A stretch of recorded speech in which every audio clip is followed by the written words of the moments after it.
उपस्थित झालोय सम्राट हा देवाचा कारण एक काय काय माहितीये का मला सांग राजद्रोह राज आज्ञेचं उल्लंघन कोणी केलं असेल काय करशील या माता म्हणून राजआज्ञेचं उल्लंघन करेल तेव्हा देवाचा शासन दिला जातोय होय ना विश्वात तेच कन्नड पाताळ बोला झाले राज आज्ञेचं उल्लंघन होय राजआज्ञेचं उल्लंघन सांगा कोणी केलं सांगा त्याचा चिरा धडावेगळा करेल कोणी केलं माहित आहे तुला पहा तुझा भाग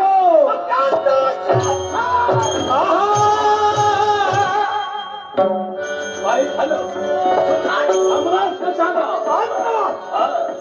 युवराज आणि सम्राटाचा शिरच्छेद मी करावं होय याने राजआज्ञेचं उल्लंघन केलं दोघांनी ते कसं काय एक तुलाही ज्ञाता आपलं वैरी कोण आहे मग त्यांचं वैरानं घराच्या उंबरट्यावरती कुसताय ही लोकं भक्ती करतात देवतांची काही असलं तरी युवराजाचं किंबहुना सम्राटाचा शिरच्छेद नाही करत त्यापेक्षा माझा शिरच्छेद म्हणतोय तुला जर का तू ऐकलं नसशील तर तू सुद्धा राजआज्ञेचं उल्लंघन करतो असं मी म्हणेन होय जर का मी ऐकलं नसेल तर तो सुद्धा राजआज्ञेचं उल्लंघन होईल होय सम्राट काय ते राजआज्ञेच्या विरोधात मी धावणार आलोय राजआज्ञेचं उल्लंघन हे माझ्यासाठी राज्य नसेल म्हणून काय आज्ञा आहे म्हणून आज्ञा तुला ऐकत ही माझी पत्नी तसं पण आता हिला पत्नी सुद्धा म्हणून उपयोग नाही हिची पत्नी आहे ना तुला मृत्यू लोकातून हिला मी घेऊन आलोय मग या दोघांना जा मृत्यू लोकात घेऊन अरे काय करायचं माहितीये का जे तुझ्या मनाला पटेल बुद्धीला वाटेल ते यांच्या जीवनात राजाचा म्हणून यांना मृत्यू लोकात घेऊन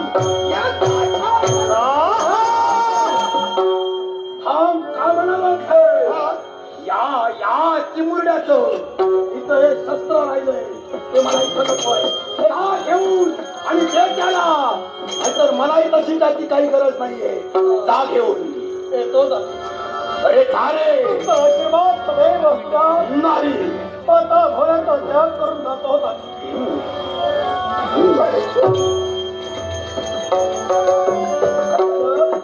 न्यायाचे वेतन आमच्या बाबतीत पण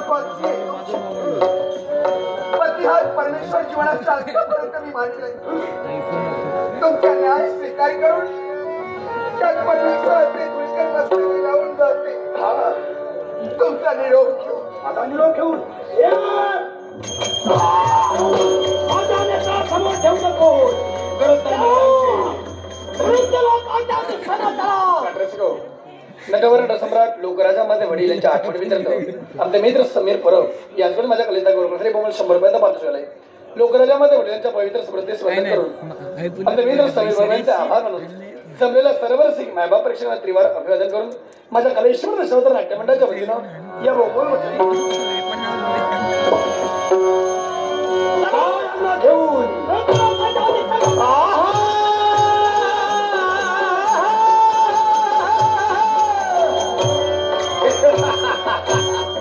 राजद्रोह करणाऱ्याला दिलाय शासन पण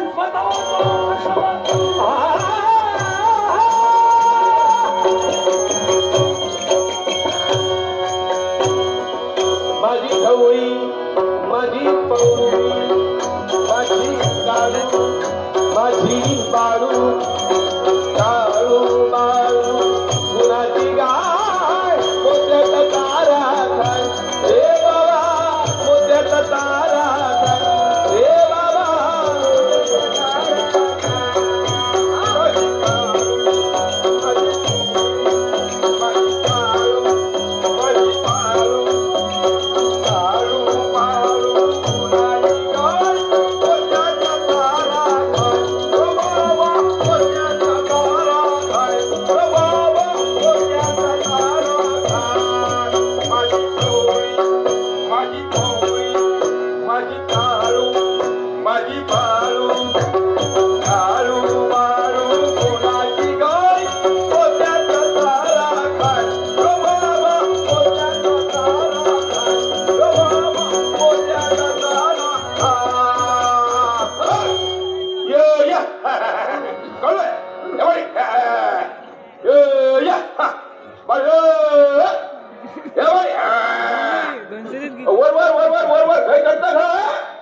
पळांवरची खाली आहे खाली आहे खाली आहे अरे वर करतो डोंगरात ये बढिया ये हा. काय करताला करतालाच काय वाड्यात ना सोडलंय काय एका पुढे एक एका पुढे एक एका पुढे एक धावत सुटली मग याच्या आड्यात जा त्याच्या आकाड्यात जा याचा हिर्यात जा त्याच्या उडी टाक हे लोकांच्या अंतात कळी आणि सगळी मका मारून घालतात गाडी काय करताला एकही गुणाची नाही सगळ्या अवगुणी कधी कधी मनात विचार येतात ह्या सगळ्यांना खेपे निघून टाकायची पण इकून टाकून करायचा काय खायचा काय ह्यो विचार करतोय दुसरा काय करू शकत नाही आता चार काय होत ह्याच्यावरच सगळा त्यांचा दूध काढतोय लोकांना देतोय त्याच्यात 4 पैसे मिळतात त्याच्यावर सगळा भाग होत नाही बरोबर एवढं मला कंटाळलं पण या खा ढोरा जोराकल्याने पोरा जोराकलं नको रे वा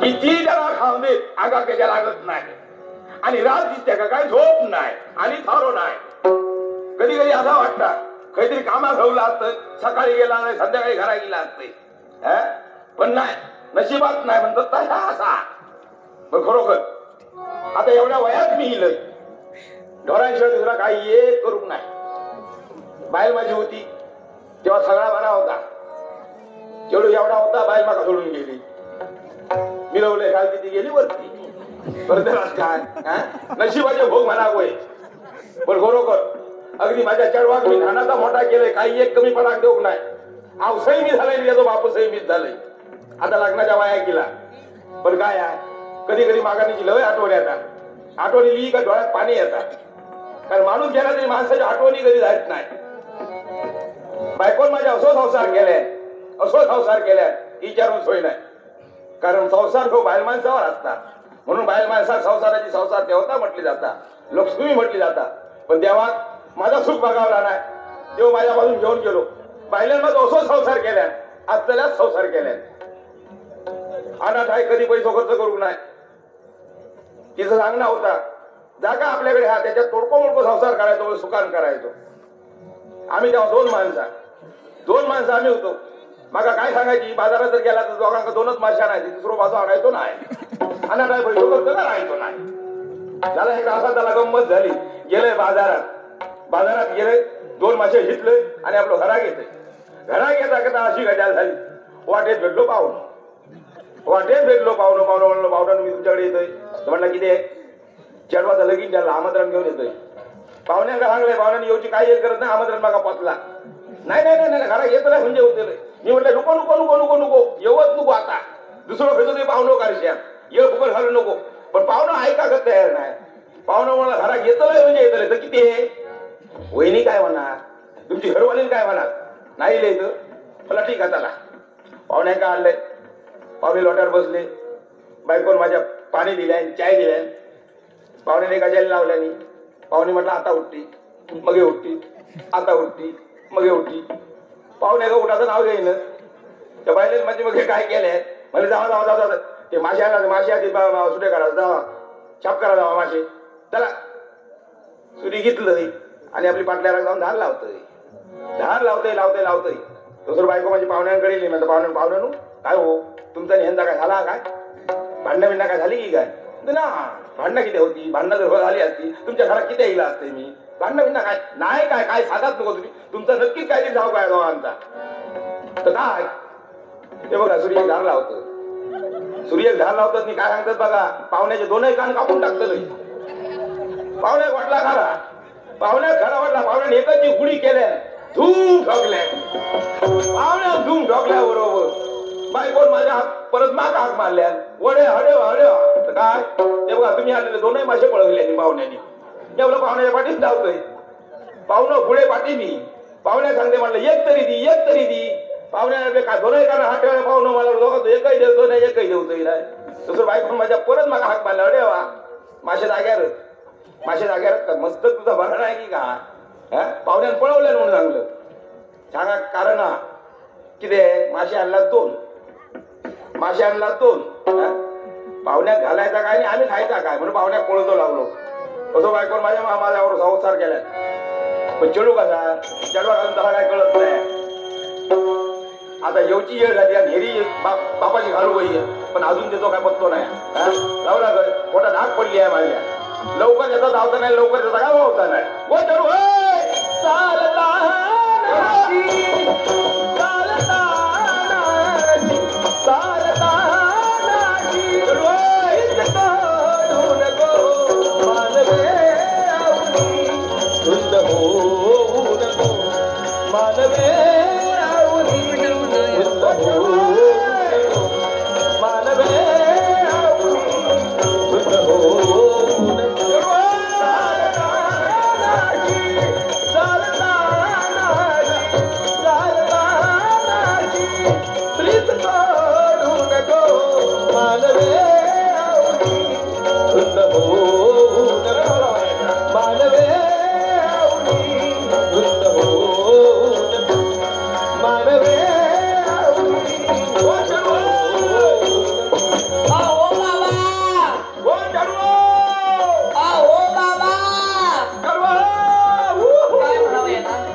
पण तुम्ही माझे कुठे दिसेना.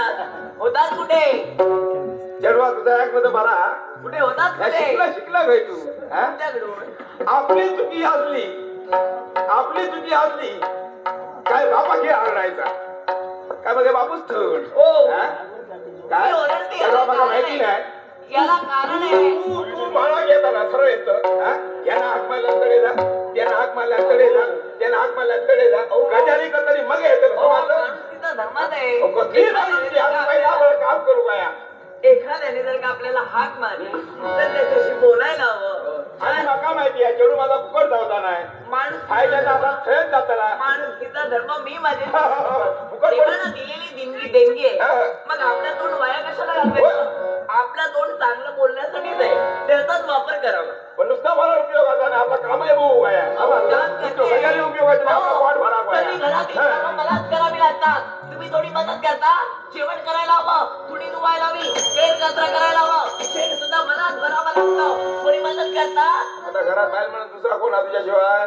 मी एकटी असते म्हणून काय झाले? आणि एक काम कर उद्यापासून मला तू हे घरात सगळी कामं मी करतोय. हो पण तुम्ही थोडी मदत कराल तर नाही. आता मागा जमता माझा तर वय झाला समजलं म्हणजे असं काय करतं मागा जमता का? अरे देवा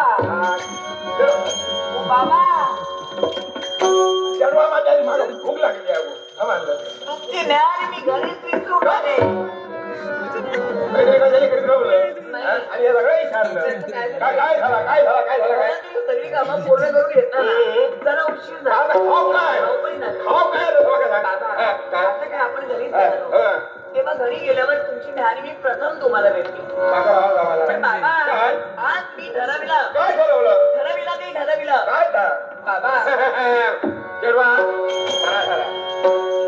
जेव्हा ठरवलं तर बरा झालं समजलं काय एक जबाबदारी माझी पुरी केलं. कोणती? एका जबाबदारी बघा पार पाडलं. आता सांगतो आता कसो दिसता कसो करता काय बघलं ओ बाबा मी लग्न ठरविलं नाही.